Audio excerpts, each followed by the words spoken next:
حضور علیہ السلام نے ارشاد فرمایا کہ بندہ کہتا ہے میرا مال، اس کے مال تین ہیں۔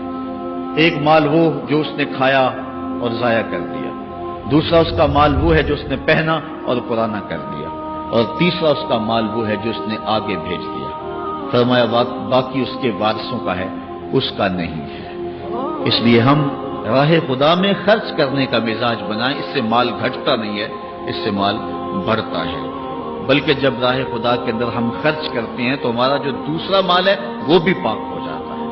اللہ کے محبوب کا ایک فرمان سنیے جس کو حضرت حسن بصری رضی اللہ تعالیٰ عنہ بیان کرتے ہیں۔ فرمایا کہ اپنے مال کو، اپنے اموال کو زکوٰۃ سے پاک کرو اور اپنے مریضوں کا علاج صدقے سے کرو، اور جب مصیبتیں اور بلائیں تمہارا رخ کریں تو پھر دعا سے اور اللہ کے حضور زاری سے اللہ کی مدد چاہو۔ آج ہم صدقے کا مزاج بہت کم کر چکے ہیں۔ اسی زمانے میں ایسا ہوتا تھا کہ جب کوئی بیمار ہوتا تھا تو سب سے پہلا کام لوگ یہ کرتے تھے کہ صدقہ دیا کرتے تھے، ڈاکٹر کے پاس پھر جایا کرتے تھے، حکیم کے پاس پھر جایا کرتے تھے، سب سے پہلے اس کی جان کا صدقہ دیا کرتے تھے۔ صدقہ قضا کو بدل دیتا ہے، تقدیر کو بدل دیتا ہے۔ صدقہ سے اپنے مریضوں کا علاج کرو۔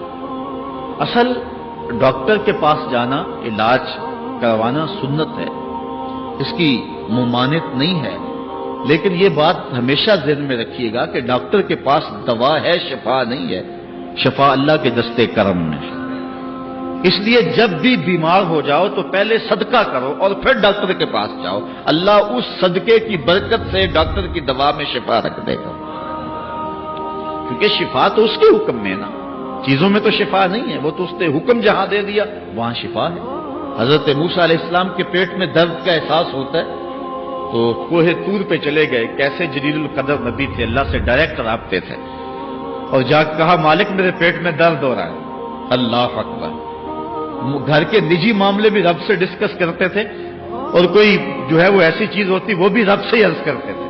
کہا میرے مالک میرے پیٹ میں درد کا احساس ہو رہا ہے، دوائی کی پوری لینی ہے تو وہ بھی جا کے کوہ طور سے رب سے ہی لیتے تھے۔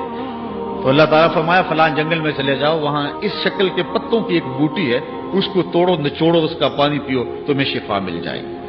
حضرت موسیٰ علیہ السلام گئے اور جا کے بوٹی کو توڑا نچوڑا، پانی پیا، شفا ہو گئی۔ کچھ عرصہ بیتا، دوبارہ اسی طرح کا درد جاگا۔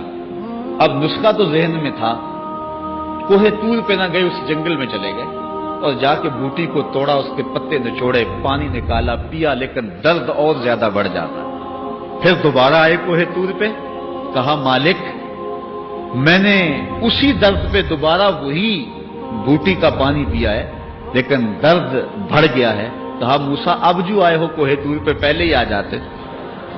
تو عرض کی مالک بوٹی بھی وہی اور درد بھی وہی۔ فرمایا سب کچھ وہی ہے لیکن پہلے میرا حکم تھا، اب میرا حکم ساتھ شامل نہیں تھا۔ شفا بوٹے میں نہیں رکھی، شفا تو میرے حکم میں رکھی ہوئی۔ اس لیے ڈاکٹر کے پاس جاؤ، حکیم کے پاس جاؤ، لیکن شفا اللہ سے مانگو کہ شفا ہمیں دینے والا وہ ہے، وہ ایک وسیلہ ہے، ایک ظاہری طریقہ ہے۔